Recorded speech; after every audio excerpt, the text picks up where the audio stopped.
ini ndinoitwa sarangu rekubarwa ndinonzi Patience Kwanisai. Mudhirama redu remanyama Amire Nerongo ndinoitwa Tete Vaina.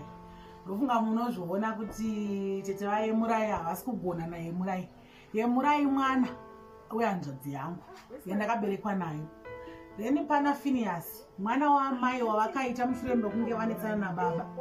Saka Phineas ari kuuyawo achiti imba yekwaAmurai ndeyake nekuti ari kuuya ari mumashure maamai. Handimuona. Saka inini handisi kutomboda kuti nhaka yekwaAmurai idyiwe nemwana wekumakwati. Izvo ndakatozviramba ndikuda kuti nhaka idyiwe nanyasha naYemurai. Ndovana vandakatarisisa. Kana zviri zvakoleta, koleta hake handitombomubereki nekuti koleta mwana waPhineas. Phineas mwana wamai vedu hongu, asi hanzi mwana wababa vedu. Ine shungu dzangu dziri pakuti nhaka idyiwe nevazukuru vaAmurai, Yemurai nanyasha. Ndopane nyaya yangu. Saka muchiona kuti mumanyama Amire Nerongo ndiri kuita hondo naPhineas. Ndomunga makatomboona kuti naPhineas takatombokandana maoko tikanetsana nekuti asi pareal life uyo anonzi Patience ndezvekudhirama.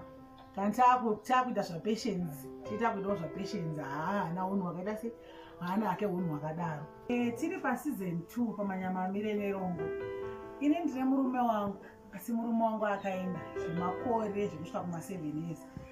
Asi mukufamba umu ndakazosangana nemukomana anonzi Tonde uyu ndikamuda nemoyo wangu wese, but zvazvingori zvemujogo naTonde uyu. Zvino Tonde uyu manje anenge achindinyeperera, bhebi ndichazodii, kontena rikazodii rikadii. Ndosaka makaona paya ndakambomukandira hembe panze. But ndagara futi semunhuwo ane nguvo asina munhu. Ndabva ndadzokera futi kwaari chida kuti ndichikungoti pamwe mari dziya dzakaita. Ndabva ndamudzosa futi mulife mangu. But Tonde wacho manje anenge achingondipidigudza. Tinokutendai kuramba muchingotisigira.